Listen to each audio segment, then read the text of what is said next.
इमरान खान को 3 साल कैद में रख के तमाम सिस्टम इस नतीजे पे पहुंचा है कि सियासतदान को ज़्यादा देर जेल में रखना कौम और मुल्क के लिए नुकसानदेह है। दीदार अली शाह हैं, इनको तमगा इम्तियाज़ दिया गया।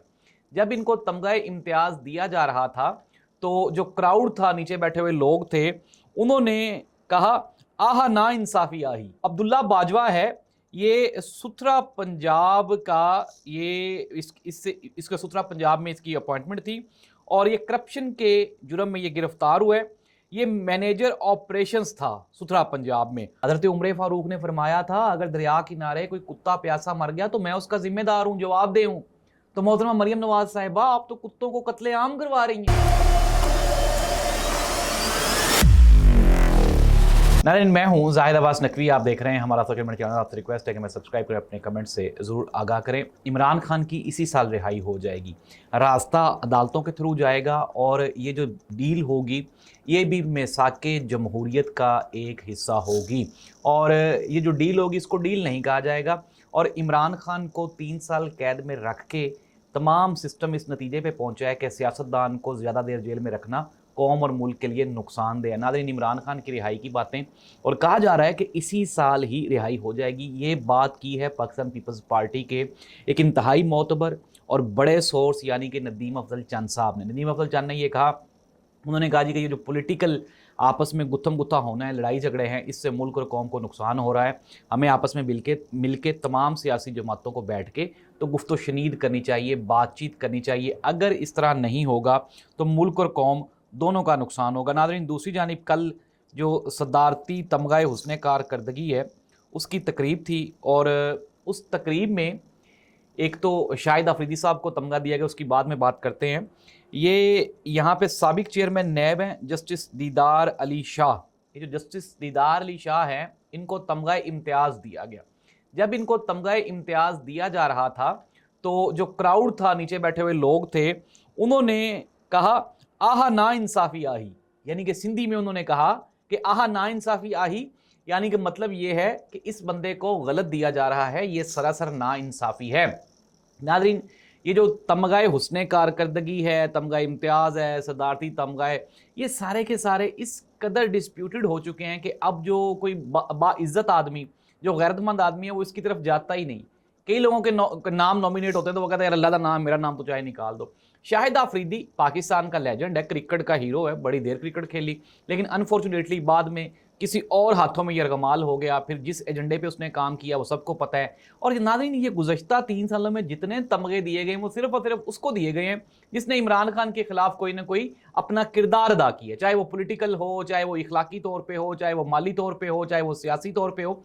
जिसने भी इमरान खान के खिलाफ आवाज़ उठाई है उसको ये जो गवर्नमेंट है उसने नवाजी। आपको याद होगा वो जो घड़ी वाला है जिसने इमरान खान के खिलाफ जो मुद्दई बना था, उसको भी हमारी हुकूमत की जानिब से तमगाए हुस्न कारकर्दगी दिया गया, उसे भी सदारती अवार्ड दिया गया नाज़रीन।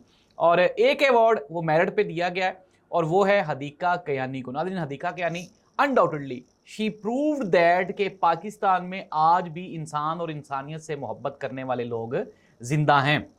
नाज़रीन, गवर्नमेंट ऑफ पंजाब की नाअहली और नाकामी की ये खबर है और मैं आपको बहुत बड़ी, ये हमारे सोर्सेज ने खबर निकाली है।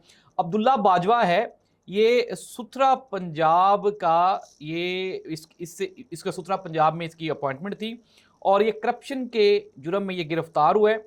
ये मैनेजर ऑपरेशंस था सुथरा पंजाब में और अप्रोक्सीमेटली 1 अरब से जायद की, 1 अरब रुपए से जायद की मौसूफ ने करप्शन की है। अब ये करप्शन करता कैसे था, जरा ये मज़े की बात है, डिटेल सुने।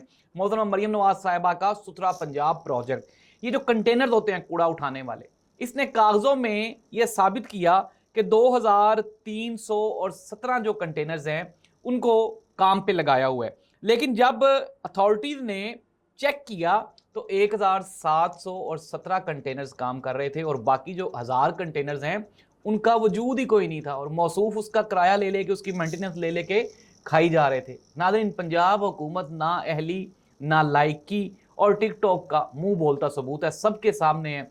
हो क्या रहा है, अरबों खरबों रुपए अदाकारों को इसलिए दिए जा रहे हैं कि वो हुकूमत के हक में बयानियां बनाएं, लेकिन नाज़रीन बयानियां तो आवाम ने बनाना है ना, सोशल मीडिया ने बनाना है और सोशल मीडिया अभी तक इनसे कंट्रोल नहीं हो पाया। ایک اور ناظرین خبر ہے، اور وہ خبر ہے کہ پنجاب حکومت ہزاروں بے زبان جانوروں کا قتل عام کروا رہی ہے۔ اب آپ پوچھیں گے وہ کیسے؟ ناظرین کچھ لوگ ایسے ہیں، اور یہ پتہ نہیں آرڈرز جو ہیں وہ ہائر اتھارٹیز کی طرف سے دیے گئے ہیں، مجھے تو سمجھ نہیں آ رہی یار۔ میں نے آج ایک ویڈیو دیکھی اور اس کے بعد مجھ سے تو ابھی وہ ویڈیو کو سوچ کے ہی میں گھبرا گیا ہوں۔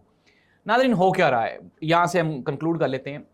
آوارہ کتے ہیں پنجاب کے مختلف شہروں میں، پورے پنجاب میں، اور گورنمنٹ کی جانب سے یہ آرڈر دیا گیا کہ ان کو تلف کیا جائے، مار دیا جائے۔ یار یہ کوئی پتھر یا بے جان چیز نہیں ہے جس کو آپ اٹھا کے بوری میں ڈال کے دریا میں سمندر میں پھینک دیں گے، یہ جاندار ہیں۔ حضرت عمر فاروق نے فرمایا تھا اگر دریا کنارے کوئی کتا پیاسا مر گیا تو میں اس کا ذمہ دار ہوں، جواب دہ ہوں۔ تو محترمہ مریم نواز صاحبہ آپ تو کتوں کو قتل عام کروا رہی ہیں۔ ناظرین اس ویڈیو میں دیکھا جا سکتا ہے کہ اس کے ہاتھ میں ایک کیک ہے، اور وہ جو کیک ہے وہ کتے کو ڈالتا ہے، زہریلا کیک ہوتا ہے، اور کتا تڑپ تڑپ کے اپنی جان دے دیتا ہے۔ کیا آپ سے سوال نہیں ہوگا؟ ہمارے ایک دوست ہیں ملک سلمان صاحب، انہوں نے اس کے اوپر آواز اٹھائی، اور undoubtedly he is doing a fabulous job, اور ملک سلمان نے یہ ثابت کیا ہے کہ آج بھی بے جان اور بے زبان جانوروں سے محبت کرنے والے انسان آج بھی قائم و دائم ہے۔ ایک تو ملک سلمان نے اپنے گھر کے باہر ایک بڑا خوبصورت انہوں نے بنوایا ہے پرندوں اور جانوروں کے لیے شیلٹر ہاؤس بنایا، اور ساتھ ہی ساتھ انہوں نے کیس بھی کر دیا ہے، یہ جو کتوں کو مارا جا رہا ہے ان کے خلاف، ان کو تلف کیا جا رہا ہے، اور وہ آواز اٹھا رہے ہیں۔ ہم سب کو چاہیے کہ ہم اپنی اپنی جگہ پہ جہاں پہ بھی ہو سکے انسانوں کے ساتھ ساتھ جانوروں کے حقوق کی بھی آواز لازمی اٹھائیں۔ اللہ اس ملک اور قوم کا اور جانوروں کا حامی و ناصر ہو۔ اللہ